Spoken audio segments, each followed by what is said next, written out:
July August গণহত্যা মামলায় আন্তর্জাতিক অপরাধ ট্রাইব্যুনালে শেখ হাসিনার বিরুদ্ধে প্রথম সাক্ষ্য গ্রহণ শুরু হবে আজ। ট্রাইব্যুনালের ফেসবুক পেজ থেকে সূচনা বক্তব্য সরাসরি সম্প্রচার করা হবে। শনিবার ট্রাইব্যুনালের প্রসিকিউটর গাজী এম.এইচ. তামিম এই তথ্য জানান। গত 10 জুলাই মামলাটিতে শেখ হাসিনা সহ 3 জনের বিচার শুরুর আদেশ দেওয়া হয়। মামলার আসামি সাবেক প্রধানমন্ত্রী শেখ হাসিনা ও সাবেক স্বরাষ্ট্রমন্ত্রী আসাদুজ্জামান খান কামাল পলাতক। আরেক আসামি সাবেক আইজিপি চৌধুরী আব্দুল্লাহ আল মামুন কারাগারে রয়েছেন। অপরাধ স্বীকার করে রাজসাক্ষী হয়েছেন তিনি। দর্শক, এই বিষয়ে বিস্তারিত জানাতে আমাদের সঙ্গে সরাসরি যুক্ত হচ্ছেন সহকর্মী মাহমুদুল হাসান। মাহমুদ, সাক্ষ্য গ্রহণের বিষয়ে সবশেষ কি তথ্য রয়েছে আপনার কাছে, বিস্তারিত জানাবেন আমাদের। লাইভ আপনাকে ধন্যবাদ জানাচ্ছি। আজকের দিনটি ট্রাইব্যুনালের ইতিহাসে একটি ঐতিহাসিক দিনই বলা যায়।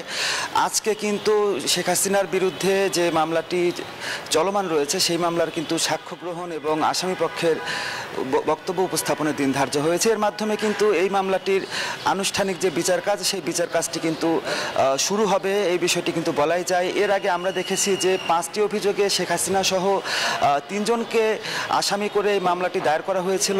অপর আসামি ছিলেন চৌধুরী আব্দুল্লাহ আল মামুন এবং সাবেক স্বরাষ্ট্রমন্ত্রী আসাদুজ্জামান খান কামাল।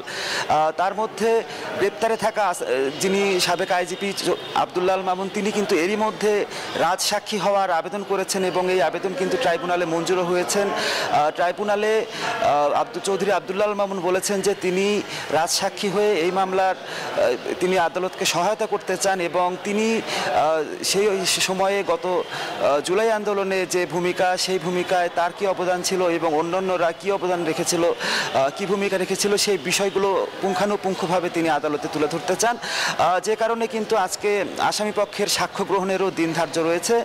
একটু বলে রাখি যে 5টি অভিযোগ আনা হয়েছে শেখ হাসিনার বিরুদ্ধে এই মামলায়। তার মধ্যে রয়েছে ছাত্র জনতাকে নির্বিচারে গুলি চালানোর জন্য উস্কানিমূলক বক্তব্য প্রদান, হেলিকপ্টার থেকে গুলির নির্দেশনা, রংপুরে আবু সাইদ হত্যা, 7 জনকে আশুলিয়ায় পুড়িয়ে মারা, চাংখারপুলে শিক্ষার্থীদের উপর নির্বিচারে গুলি চালিয়ে 6 জনকে হত্যার যে ঘটনাগুলো রয়েছে, সেই ঘটনায় মূল নির্দেশদাতা হিসেবে তাকে এই মামলায় আসামি করা হয়েছে। তিনি প্রধান আসামি এবং যেহেতু চৌধুরী আব্দুল্লাহ আল মামুন রাজসাক্ষী হয়েছেন, তিনি আজকে এখানে তার বক্তব্য উপস্থাপন করবেন। এরই মধ্যে আমরা প্রসিকিউশনের সঙ্গে কথা বলেছি, তারা কিন্তু বলছেন যে এরই মধ্যে আসামিকে নিয়ে কারাগার থেকে রওনা হয়েছে পুলিশ এবং বেলা 11:30টার দিকে এই মামলার শুনানি শুরু হবে বলে আমরা জানতে পেরেছি। এবং আজকে শেখ হাসিনার বিরুদ্ধে যে আনুষ্ঠানিক বক্তব্য উপস্থাপন করবে প্রসিকিউশন আদালতে, সেটি কিন্তু সরাসরি সম্প্রচার করা হবে।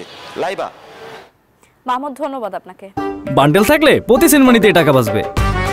বিকাশ সেনমানি বান্ডেল কিনে জিতুন প্রতি লেনদেনে।